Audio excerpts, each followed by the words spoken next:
Please join me in welcoming the Honorable Lyle Larson and the Honorable Robert Puente.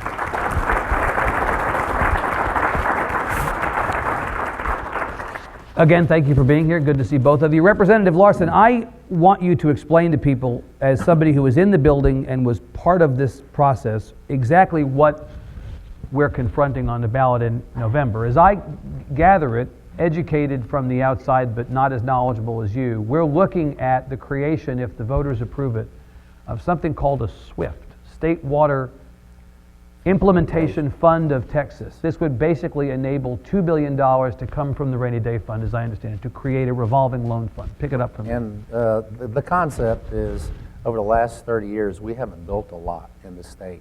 If you look at in the response to the drought in the 1950s, we started looking at the topography and started building dams all across the state. 66% of the capacity we have in surface water was in direct relation to the response the state and the federal government had to the drought in the 1950s. We have to do something similar. If you look at record groundwater depletions, and then our surface water inventories are its lowest level since 1990, and you look at the population growth, our biggest challenge, I think, going forward is to make sure that we provide adequate water. Otherwise, we're going to start losing tens of thousands of jobs. You already hear the whisper campaign against Texas right now. If you go to any of the legislative conferences, they always ask the question, well, what are you going to do about your water problem? Right. And you look at the iconic picture of Lake Travis in central Texas and continuing to see the depletion there. And then in our backyard, we've got Medina Lake, and that's right. representative of what's happened. You go out west, and you see lakes that have less than 10% of capacity, or like Lake Meredith, they're down to zero. They got nothing. They have, so we've right. got to do something, not only from a material standpoint, get folks like Robert Puente is doing with Saul's, get them to start building projects to build capacity for the future. Yeah. Chairman, I alluded to the fact that there are people in the state who've not yet embraced the idea that this is a crisis. Representative Larson makes it sound like we're absolutely in dire straits on this issue. Well, maybe I have a little bit of a difference on that as far as it being a crisis, because Texas has a lot of water. You go east of I-35 and closer to the Louisiana border, there's a lot of water there, a lot of reservoirs, a lot of rain, a lot of groundwater. It's really a crisis of the political inability to move that water. San Antonio, just like every major city, is not isolated anymore. Yep. We have regional economies. If the small rural town close to San Antonio suffers, San Antonio suffers. Right. If San Antonio prospers, these small outlying rural areas will also prosper. So I think it's a situation of taking advantage of things like Proposition 6, yep. the money that's available, but continuously asking our legislature to give us the regulatory mechanisms to build some of these projects. It's very, very difficult. No amount of money will allow you to defeat some of these regulatory issues that we face. It's very, very difficult to move some of that water from where it is to where it's needed. Would you go a little bit deeper on that, explain that? Because it's interesting to hear somebody who works in the water business every day say it's not only about money, because what we've been hearing for some time is that it is exactly about money, and the fact that we have a $53 billion water plan, plus or minus, over 50 years, and that we hadn't appropriated until this session any money toward it. I keep hearing money is the issue, so please go deeper. For example, we have already at San Antonio Water System borrowed $100 million 3 different times from the Texas Water Development Board, which yep. is exactly Proposition 6 into the future. Yep. And that is to build our desalination plant in southern Bexar County. Ideally, this plant would have been built in Atascosa County, where there's more brackish groundwater. Right. The politics of that forced us retreating, and I say the word retreat, into Bexar County, into on this side of the county line, because that groundwater district does not have authority, does not have regulatory power over in Bexar County. Yeah. And essentially, what the rules were very, very restrictive on getting brackish water. Now, this is water that nobody's using because it's too expensive. Farmers have access to the fresh water. The smaller cities have access to the fresh water. You have to have a large utility with a big rate base to be able to afford to draw up that water because it's lower, it's expensive to treat, and expensive to transport. Right. And so We will be looking at expanding this desalinization plant, Yeah. but we have to do it mindful of the fact that our neighbors, right in Atascosa County, that's about 20 minutes from right here, do not want us in their backyard. Yeah. Mr. Larson, this is an issue that I didn't hear much about during the session. You know, there was a lot of talk about finding funding, but it sounds like from what Chairman Puente is saying, even all the money in the legislature is not going to solve one aspect of this, which is the differences in different communities in terms of how this stuff is dealt with. And he's right.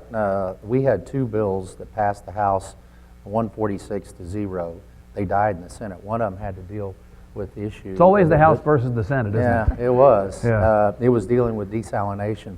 I think that if in the future of Texas, that's the new horizon. Right. You've got 3 billion acre-feet of brackish water. Yeah. They're in close proximity to the population centers and the industrial base where we Yeah. can get it and transport it in an economic way. So the issue was the groundwater districts of working out where we could get a 30-year contract, so we can amortize a $200 million, $300 million plant. Right now, we're stuck on a 5-year contract, and if they don't roll over perpetually, then you're not going to see too many people that are willing to finance projects. You don't have like that. certainty that you would Right, need, and right? that's what Yeah. they were asking for. The other part of Right. it is, let's locate these highly productive brackish zones and start sitting down with the groundwater districts and find out how we can work these issues out. Instead of focusing on a term of 30 years, figure out what it's going to take, how much water is available, and then how the effect on the groundwater district, the regulatory processes for the freshwater take. So I think that there's ways that we can work this out. But again, you're going to have the political courage to do it. And I know that the Farm Bureau and some other folks worked with us on this. We got it to a point where we had a consensus in the House to move it forward. And then I think there were some groundwater districts that were sitting outside the process, and they went in there and created some mischief in the Senate. Let's say a word about that. So there are 16 different jurisdictions. What is the Those number are of regions, right? Regions. That's 16 regions. Right. I mean, the idea that we have a state water plan, the idea that we're trying to think about this issue strategically as a state, and yet the 16 different regions don't necessarily have the same view of this issue. It seems on its face, Chairman, like it's asking for trouble. But within those 16 state regions, there's over 100 groundwater districts. Right. These are locally elected groundwater districts, and most of them are rural. Yeah. And their politics is essentially keep the water where it's at. Right. Keep it with their. Yeah. And yes, some of these rural counties do grow.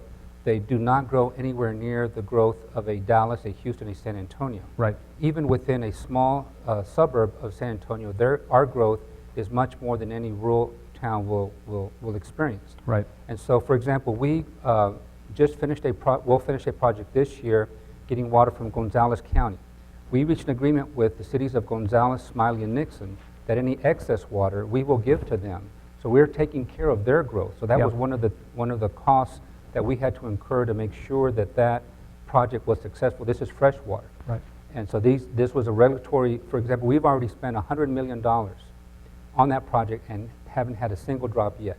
Yeah. Hopefully we'll get that drop later on this year. Yeah. And your point about the 16 regions, I've submitted to the higher-ups, the chairman of our committee and folks in the Senate, that I think that it's wrong-headed. I agree with planning from the bottom up, but from an implementation standpoint, and then Robert sort of alluded to it, you look at it from 50,000 feet, what is the best place from an engineering perspective that you build these projects, regardless of what the jurisdictional lines are on the region? And essentially, we balkanize our state. We've created this parochial interest in the water. We fight each other for our water, Right. and we're all within the boundaries of the state of Texas. You don't see the same kind of problems in other states. Some of it, you got a lot of federal land, Right. and you've got little private land. But even in the states that have a lot of private property rights, we don't break down and they don't break down and fight each other like we have. I mean, ostensibly, we can get water from the Gulf of Mexico to the San Antonio water system easier than we can go in to adjacent regions and pull water in. Yeah. And it's very unfortunate. I think that we've got to change the disposition of future planning and future implementation. In some way, otherwise we're going to continue to plan and we're going to continue to fight each other. We've had a a lawsuit that with a lot of notoriety with the LCRA, the San Antonio Water System, that was trying to bring water in from another region. And either we're going to end up in the courthouse with no water, or we're going to continue to struggle to bring water in from a reasonable perspective from East Texas or from adjacent regions, to start moving water to where the populations are growing. The empowering, or the greater empowerment, I should say, of the Water Development Board as a result of this session. Now we have appointed water commissioners, we have a chairman. This has been a little-known state agency that has been at the center of a very, very big issue. Now it's suddenly got some more heft behind it. Will that solve part of this problem? Well, that's the idea. I know the governor and the lieutenant governor and the Senate sponsor of the bill indicated they wanted people out promoting developing water projects year-round instead of in an advisory capacity where they take a idle role in it and push the staff to get out and try to foster the development of these projects. I don't know if it's going to work. Right, at the end of the day, if there are still these different regional jurisdictions that are going to be at odds with one another over what the policies ought to be, these new commissioners may wear referee stripes and a whistle, but they're not actually in the game, right? They're just refereeing these disputes. Right. For example, in Gonzales County, originally it was a 56,000 acre-feet project. Yep. And we submitted our permits asking for that amount of water. During the process, the groundwater district changed the rules from 2 acre-feet per acre to 1 acre-feet per acre. So our project was immediately cut in half. Right? Yeah, right away. Can't do anything about that. And being from San Antonio, we could not get a permit from the Gonzales groundwater district. Yep. The smaller cities of Schertz and Seguin got a permit within 2 or 3 years. It took us about 7, 8 years to get it. The difference is they're not salts. And in those 8 years, the population of this state probably grew 25%.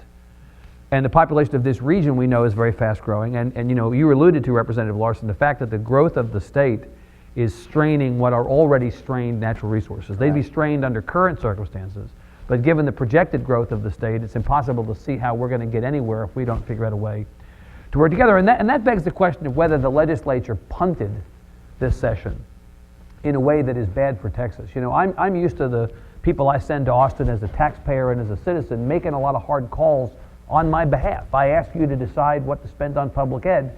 I don't get to decide in November what you should spend. You tell me what you're going to spend, and then I get to vote up or down on whether you get to come back.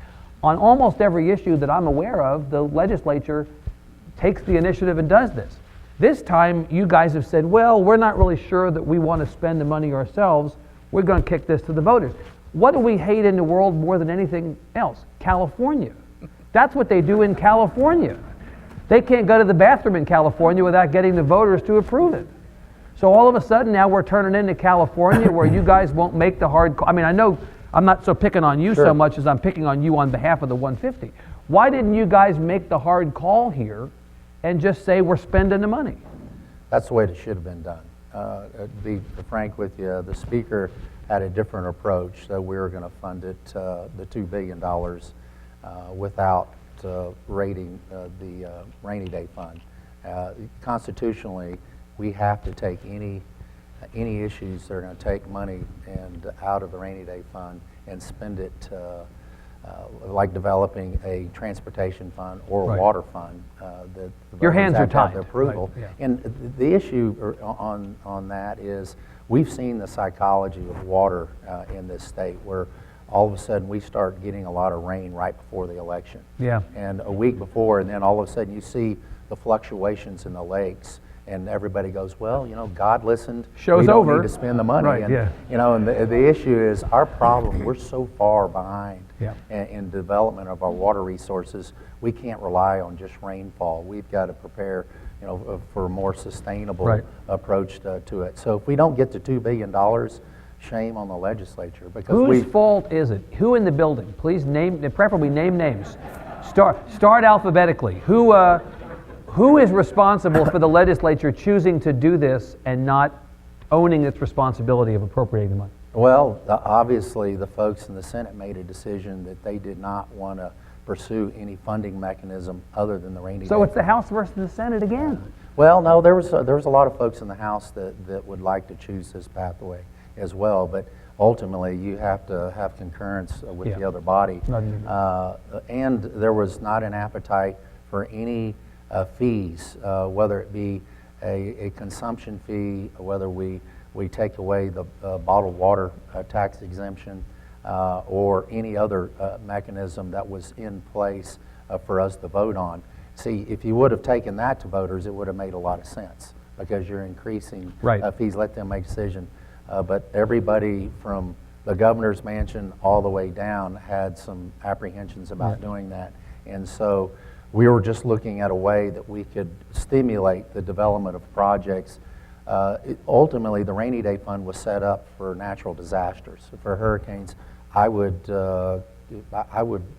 submit to you that a drought is a natural disaster. Well, it's the worst one-year drought, Chairman, in the history of the state, right? We're back up north of 90% drought conditions in the state, right? In 2011, it was the worst 1 year, the hottest, driest, windiest year on record. So yes, Right. it was Might actually qualify. very taxing. Do you agree with Representative Larson, who I busted his chops in standing in for the rest of the legislature? I believe him sincerely to have wanted to spend this money. Do you believe that they should have spent the money and not kicked it to the voters? Oh, of course. This rainy day fund, if you really think about it, it was raining in 2011, and that's when they should have used the money for public education. Right. If they weren't going to use it for public education, what hope did we have that they would actually do the right thing and use it for water? Well, the argument, Chairman, is that public education funding is not a one-time expense, and the way that the Economic Stabilization Fund is set up, if I understand it, requires that one-time expense. And that's the key. It's an economic stabilization fund, not so much for droughts and, Right. and emergencies like that.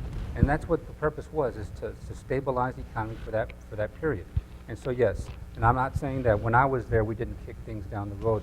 We essentially governed. Proud tradition in the Proud legislature. tradition. We govern by lawsuits. The prison system. Public education, right, Public yeah. education. File a lawsuit and we'll do the right thing, kind of. Yeah. And that's what we see. I love again. you liberated from being in elective office, speaking your mind. That's great. Yeah, well, Yeah. it's been 30 years people have been pursuing the state water fund and how we could fund it. It has never been done. Yeah. So this is historic from that perspective, that people are going to have an opportunity across the state of Texas to vote. Up or down. To start funding Right. half of the $53 billion over 30 years. Hopefully we'll get $25 to $27 billion worth of these projects built with this infrastructure fund. So Robert was there, and we had the 4 horsemen of water come in with the senators and with Ron Lewis, and laid out, that we have to fund it. They all attempted, Right. and most of them, of both parties, when the Democrats were in control, they couldn't get it done, and the Republicans in control now. This is the only opportunity. So Yeah. is it the best solution? No, but it is a solution Right. that I think that will give us a lot of water projects to help future generations deal with the issue. If we don't start building these projects, like I said, we will start losing jobs by the tens of thousands. Let me confess to some pessimism from the moderator's chair here and say I'm looking at this initiative in a year that is an off-year election in a state that in so-called on-year elections has the lowest voter turnout of any state in the country. We're 51st out of 50 in voter turnout, including D.C. And that's in years when we have a gubernatorial or a presidential election. This is an off-year election. First law of politics is anger is a greater motivator than joy at election time. There are an awful lot of people who simply don't want to spend money on anything. They will have no problem turning their people out. So I'm sitting here pessimistic about whether this thing can get over the line, since I'm not certain that enough people think there's a crisis. Heck, Chairman Puente is not even convinced there's a crisis. I'm convinced that there are people who are not convinced. I'm convinced I was shocked to discover that. Yeah. I'm convinced that people don't know there's a crisis because they turn on their sprinklers and water comes out, or they turn on their tap and water comes out. And you have to sell to a state that is already not paying attention that they should do this. I wonder, is this thing going to be able to pass? Well, the polling's fairly positive. If you get outside of East Texas, and that's the rainforest of Texas, yeah. And they get 59 inches of rainfall. But looking at 2011, they had 26 inches rainfall. Sam Rayburn had less than 18 months of supply of water. So even the iconic reservoirs of Toledo Bend and Sam Rayburn, they were seeing significant depletions. The hydroelectric capabilities were compromised significantly. So I think the whole state's vulnerable. But constantly, the polling that's done in East Texas, they don't believe they have a problem. The other 3/4 of the state, we have a significant problem. You look at the Dallas Metroplex area, and you look at the shortages in their inventories in 2011, they exist today, and they continue to see the growth of population in that region. The same for Austin, and you look at the whole LCRA issue and the battle for water in the reservoirs that are north of Austin all the way to the coastline. And so we do have a significant problem. And we're projecting these next 20 or 30 years. Do we have an immediate problem? No, I think we can still use aggressive conservation measures to save water, but it's going to create this psychological impact that people are not going to want to come to Texas because of the perception of the water. And the reality is we have 23 communities that have 180 days less before they run out of groundwater. Right. And we're going to have to create some emergency operation to either truck it in or to create some kind of makeshift pipeline to take water to them. Those communities would disagree with Chairman Puente. They're running out of water. But again, Chairman, here Representative Larson, he's talking about need, not in dispute. I'm talking about votes. Are the votes there? I think the votes are there, especially if you actually read the ballot language. It's very innocuous. It doesn't really send out a fear factor of we're going to spend this kind of money.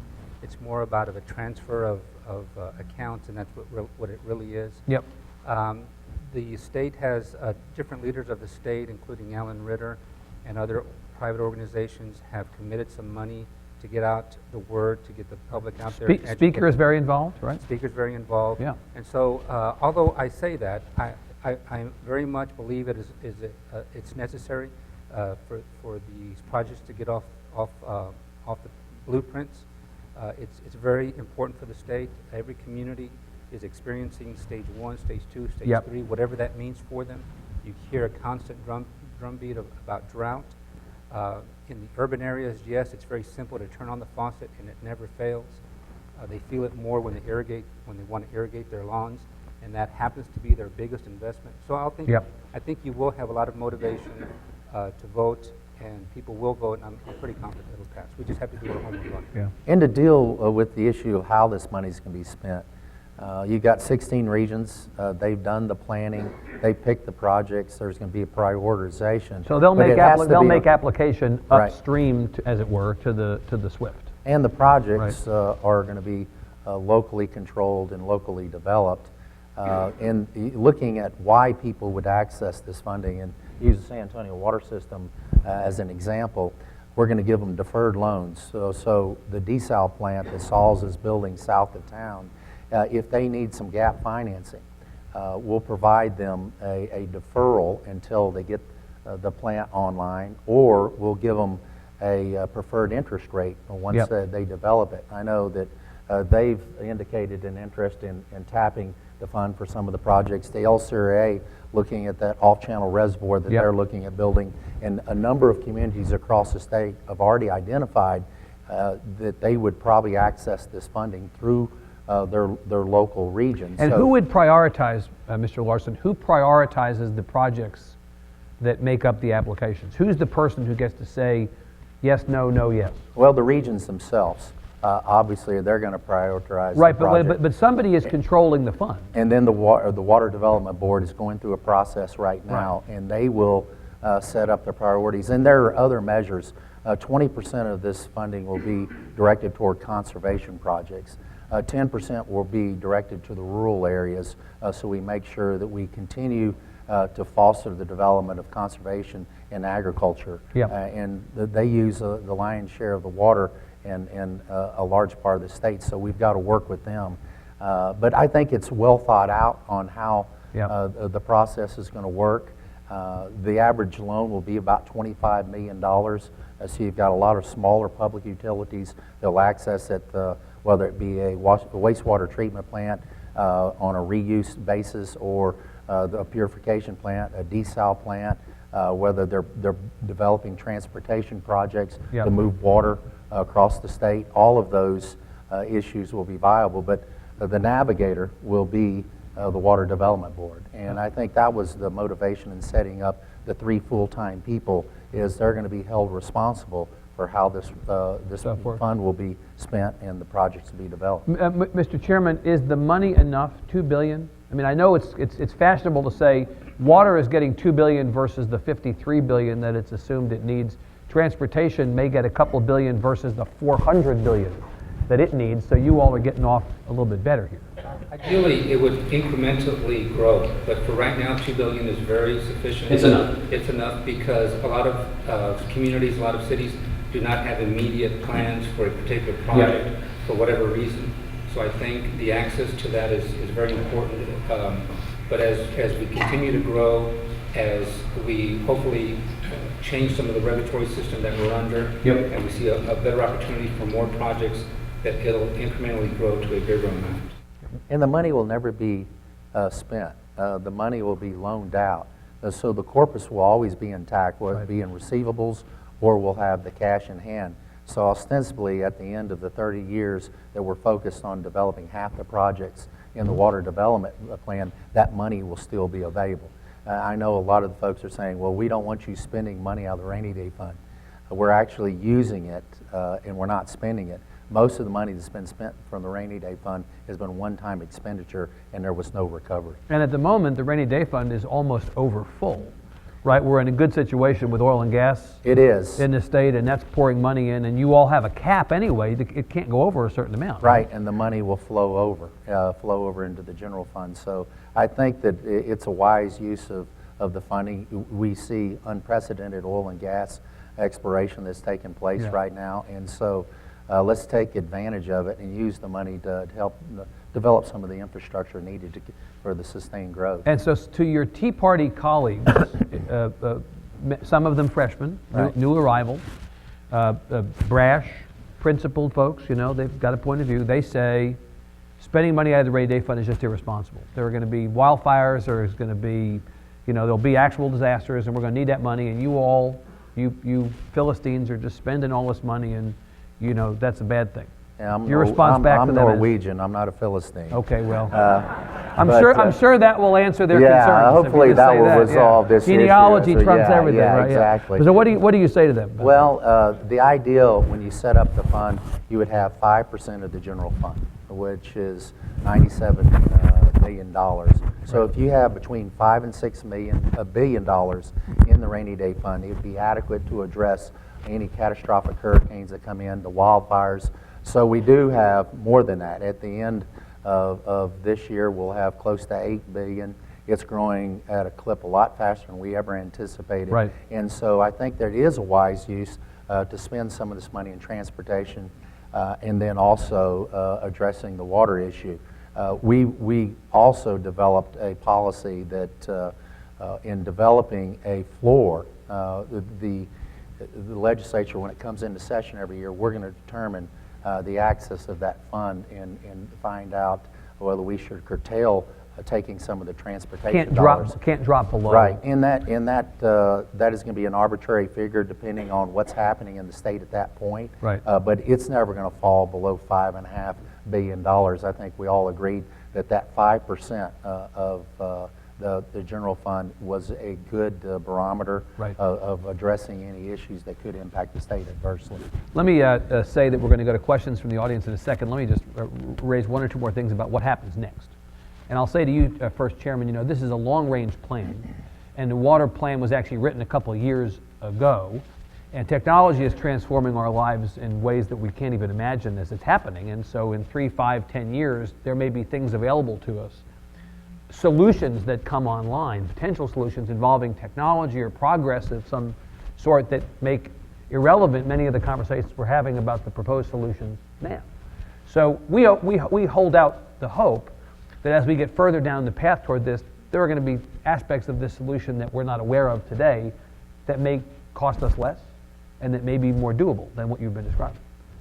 Yeah, so what happens next? I would hope that the rest of the state starts looking at San Antonio as to what already happened in San Antonio. Yep. For example, we have the nation's largest direct recycled system, Yep. where we capture the wastewater, clean it up, and reuse it for manufacturing, irrigation. Yep. We have we use the same amount of water today as we did 25 years ago. Right. You all have led on conservation. Right. And not just conservation, because conservation is not a drought management tool. Unfortunately, a lot of communities, these 25 that Lyle was talking about, they start implementing conservation programs. They will not help until 5-10 years out. Yep. It's water management. We have the nation's third largest underground storage of water. Yep. And the way we manage that allows us to use that water during the drought times, during the summer times. And for example, just last week we reversed the flow and actually are injecting water back into the reservoir, underground reservoir, out of our permit. So I think what's next is for really other communities to look at what groundwater cities can do, such as San Antonio. Yep. We're not a surface water city, so we can't run the TCEQ, and our venue, if we get sued or want to sue, is not Travis County. We have to sue in these local rural areas if we think there's abuse of discretion, is to see how we've handled groundwater in San Antonio. Yep. And the programs that we have for the rural communities to the west of us, Uvalde and Medina County, how we fund water conservation measures to the farmers out there and capture that conserved water for us. Yep. The market that we have in San Antonio, the Edwards Aquifer Authority, where water is bought and sold on paper. We can buy Uvalde's farmers' rights and pump the water here in San Yep. Antonio. So all these help to drive the cost down of water, and we have the lowest rates of any major city in Texas. So basically you're modeling behavior for the rest of the state. Yes, I would hope that we can Yeah. show the rest of the state that we Right. can do what we need to do here. And Mr. Larson, to you, the next legislative session, 2015, around the corner, will you all come back in and address this issue again in some way with the budget, or do you feel like from a funding standpoint you all are going to let this thing cook and not come back? We'll probably look at what projects are developed over the course of the next 3 or 4 years, and then if there's a need to supplement it at that point, probably in a couple of sessions, but we need to see the process. Let this percolate. work before you. But I want to applaud the folks at San Antonio Water System and what's transformed our community. In the early 1990s, we could not attract jobs into Right. our community. And people were talking about San Antonio's lack of water, sustainable water. And the jobs were going to Dallas, Houston, and San Antonio, and other parts of the country. And they had planted the seed in all of the companies that came in here, ask them about their water issue. Yeah. And that's when we came off the landmark lawsuit that Lucius Mutton sort of curtailed the use of the Edwards Aquifer, and we all suffered on it. That very template is what's going to happen to Texas. Right. The people are going to continue to start talking about Texas and the lack of water. So I would propose that if you think that we don't have a water problem, you go west of I-35, and the climate over the last 8 decades, we've lost 1 inch of rainfall per decade. We essentially have New Mexico's climate. And you look at the reservoirs west of I-35, that's half of our state. Yep. Then you go into South Texas, and you see the evolution of technology in the desalination end of it. Brownsville has got 12.5 million gallons a day of desalinating brackish water. What these guys are doing is storing water underground. That is the new frontier. You lose 50 to 60% of our water to evaporation every year. All the states west, all the states east of us, they're putting water underground. In Texas, they have the largest ASR. Yeah. We only have 3. We got one in Kerrville that stores about 3,000 acre-feet underground. Then we've got one in El Paso. We don't need to build 29 surface water projects. We need to start looking at the hydrogeology of the aquifers and start putting it underground like these folks. It's just a wiser use of money. They've got 26 of them already in Yep. Florida, and they're building 15 more. So I agree with you. What's on the drawing boards in these regions now, they have to address the evolving technology of either cleaning the water, recycling the water, or how we're storing water in the future. Now we're going to ask you to join in the conversation for about 15 minutes. Mr. Baer, Thank you. first always among questioners. Thank you, Evan. Yes, sir. Representative Larson, we appreciate what you've done with the legislature and what is regarding that thing, but it still sounds like a one-time fix in some minds. If this is so important, especially attracting jobs, I remember something that Chairman Ritter kind of proposed, and that was a tap fee to give a sustainable Yep. thing. Why is that not an option we can look at? Yeah, let me expand Mr. Baer's question to say, how weird was this session? You had Republicans proposing fee and tax increases on transportation and water.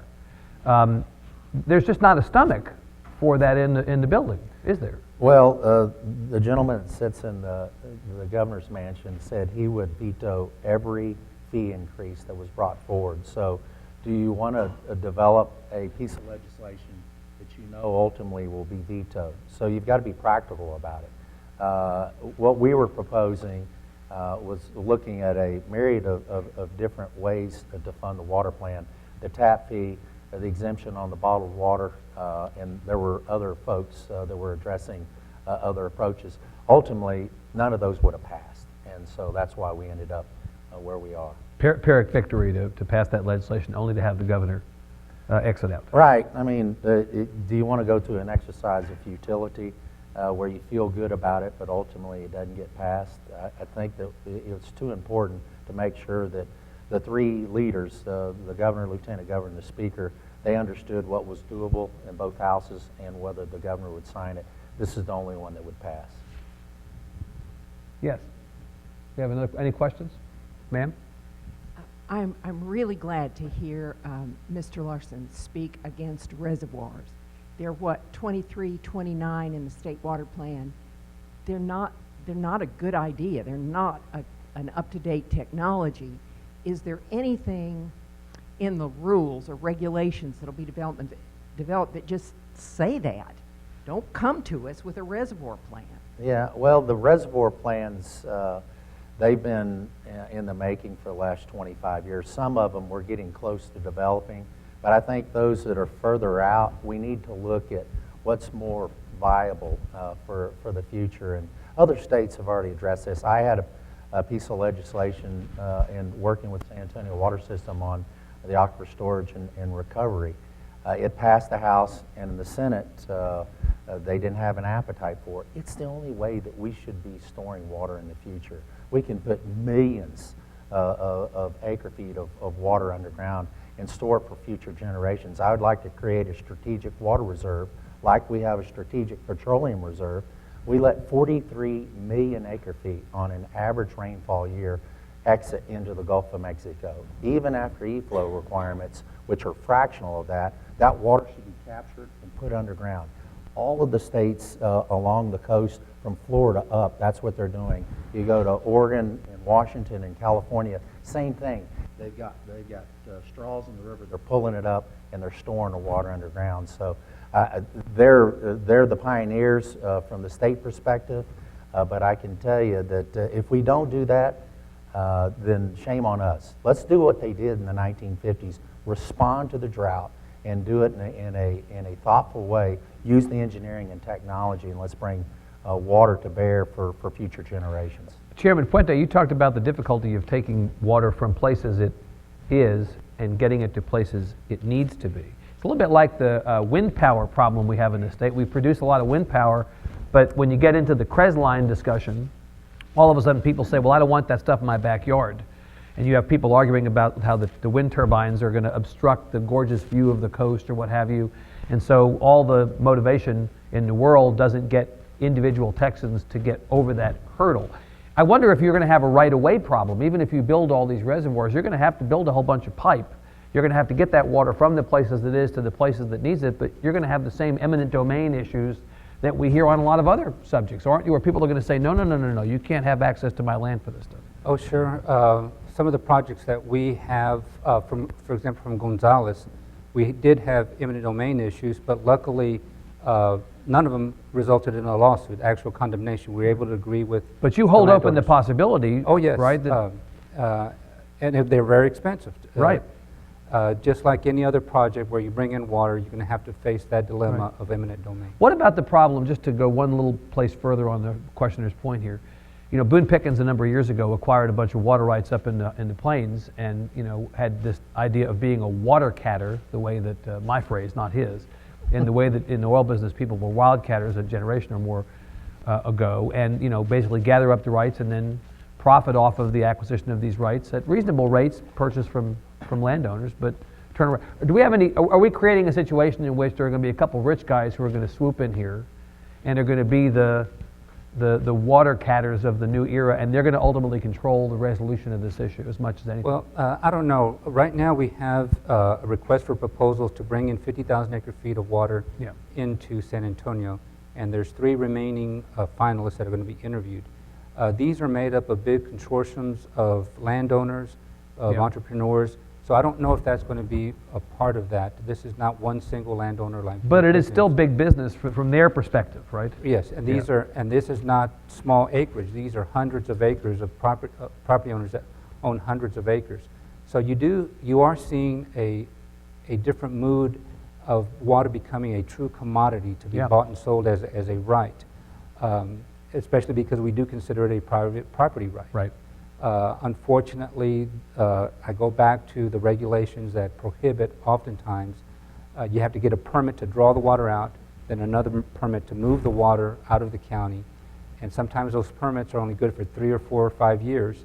And in the meantime, you're trying to finance that project over a 30-year period. And so if you can come up with a way to reduce the regulatory burden on some of these deals, that would maybe speed the progress toward The only true market rate for water that's been established is in this region. Is in the When Edwards. when the Edwards was established, we saw water selling for $600 an acre foot. Now, Saul's is buying water for something significantly north of that right now.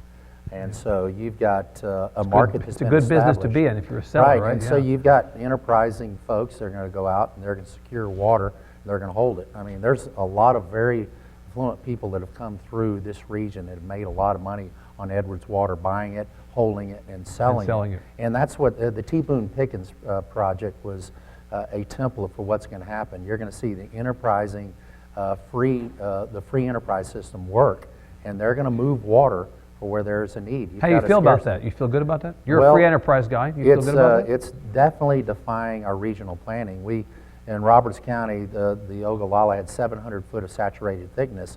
Down around Lubbock, you've got about 20 to 40 feet of saturated thickness in an aquifer. They were seeing depletions in their wells, so he went up there and secured several thousand acres of ranch land for a song, and he put a well field in, moved water 200 miles into Amarillo and Lubbock, and their projects like the San Antonio Water System is entertaining, moving water across regional lines because that's where the water is. So it's not going to be done by the public sector. The private sector is going to drive some of the ingenuity in developing water resources for the population centers. Good. Questions? We have one over there. What would legislation look like that would address these issues of permitting and moving water across groundwater management plans? And how hard would it be in the current political climate to pass? The second part of that question is, who in the legislature has the cojones to do What is cojones? No, I think no. cojones is Spanish for chestnuts, isn't that right? Yeah. It's Norwegian. Hit me right, Yeah, exactly. Norwegian, yeah. Your joke was much It's better. south That of was good. Chestnuts. Yeah. The legislation looks like what we had filed this previous session. One particular piece of legislation was to treat brackish water differently than fresh water. Right now, they're both subject to the same type of regulation. So we just wanted to carve out brackish water, treat it differently because nobody uses it. Some people do use it, but you qualify that. You create zones where it's not really being used, and therefore much less regulation. That was one. Another one was the permitting system. When you go to a groundwater district, you can get a permit to produce that water, and oftentimes it's for 5 years. And there's all kinds of qualifiers for it. For example, as soon as you get your permit, you have to start drilling the well within a year. You have to start constructing a pipeline within 2 or 3 years. Yep. You have to start moving that water within a certain amount of years. And maybe you're financially not ready to do that. Maybe you don't need the demand as much. So all these kinds of regulatory issues really drive up that cost of the water. So that's what we're asking the legislature to do. Last session, we had some bills filed, and they made it through the House. One stopgap was the Senate. Senator Troy Frazier wanted to look at it a little bit differently, still thought that prior legislation kind of addressed that problem. Since then, we've been talking to him, and he essentially has told us, put up or shut up, go ask for a permit and see what really happens, a brackish permit. And that's what we're doing right now, is to be able to show what's going on and how the legislation would have helped, would have solved My the problem. assumption, Mr. Larson, I don't particularly like to do math, but I know that 95 is more than 76. There are 95 Republicans in the House. You all hate regulation to some degree or another. There ought to be 76 of you, enough to pass a bill that says we're going to reduce the amount of regulatory burden on businesses. We do, and there's a balancing act. Obviously, you've got the rural areas, they produce the food stock for our state. We can't erode that. There's got to be a way that we address the issues of the folks in the rural areas and not compromise their ability to continue to grow food and for the needs for the population centers. And again, I hate to use other states for example, but they are not besieged by this balkanization that we have. What they do is they do crop share programs, or they look at issues or commodities on the last day of the growing season, and if they don't have the water, they go in and buy out the crops, and that's what should be done on the LCRA basin. Instead of sending water down the river basin where it's not viable, you lose so much to evaporation, and you're pulling water away from the population centers. Yeah. There's got to be a way we balance this, and right now there's got to be some adult supervision of what's happening on the ground throughout the state. Right now, we let the 16 regions fend for themselves. Somewhere we have to be an arbiter in the state, whether through regulatory relief or in some kind of legislative way, that we can facilitate more of this, because Robert's right. There are a lot of projects out there that could be developed, but we're our own worst enemy in the development of them. Other questions? Just a couple more, ma'am, and then ma'am. Yes. Thank you. Thank you for this discussion. But I feel like there's a little bit of an elephant in the room in terms of the environment, and I'm wondering how, what kind of consideration you give in terms of the environmental impact of the plans that you're discussing, and also how these plans, whether you are taking in consideration climate change and other environmental degradation, and how Yeah. we can use water responsibly in light of those. It's a great question. There's a story on the Tribune site today about Joe Pool Lake. There's some discussion of a big reservoir project that may go, I believe, at TCEQ is considering what to do with that. Right, and yet the big critics of this, there's a need for water, but the critics are environmental critics who say that the approval of this project will have devastating consequences for the environment in that area. Well, I'm sorry. Go ahead. Sustainability is very, very important at SAWS, and we're very proud of the fact of, for example, that we've grown 25%, 67% over the last 25 years, same amount of water that we're using. Yep. And any project that we have, we're not going to use, for example, eminent domain or any powers that we have without creating a win-win situation. Yep. And so water conservation being very important, water reuse, any water that we use, we try to capture it. The San Antonio River, for example, during the drought year of 2011 would have stopped flowing south of here if it had Yep. not been for our discharge into that river. And so it is very important. I think we do take that consideration, environmental issues into consideration. But the big issue, though, is we still need to grow. We support growth. I think growth is good for our economy, good for everyone there. And there's got to be some impact. It's just how are you going to manage that impact? Mr. Larson. Well, there's a lot of great stories about how the environment's been enhanced with reuse. Obviously, the flow in the San Antonio River, but the Trinity River wouldn't have the abundance of water if it wasn't from the discharge coming from the city of Dallas. And the E-flow requirements in dealing with the whooping crane with San Antonio River authorities had to navigate with the GBRA. All of it is to maintain the bays and estuaries. I think that we're cognizant of it. We're doing everything we can. But when it gets down to whether we need the water to survive and continue to grow, then it's going to create more of a burden, and we don't want the environment to be the pitfall that we didn't address adequately. So I think all of us are aware. The EPA has standards that we have to meet. U.S. Fish and Wildlife, they've got encumbrances that we've got to address, and then TCEQ, I think, does a good job shepherding all of the projects we're looking at. Last question right here, ma'am. It is wonderful to hear about storing water underground. 30 years ago, you wouldn't have been hearing that.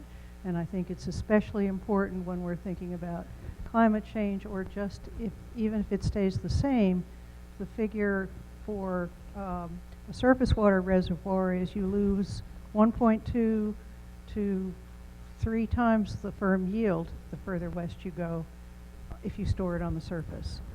I do think that it's going to be hugely important to keep the nexus between water and energy in mind as we do our planning, because we've got an energy issue, maybe not so much with the Eagle Ford, but as we once thought we had, but you've still got to conserve energy, which also conserves water, and conserve water, which also conserves energy.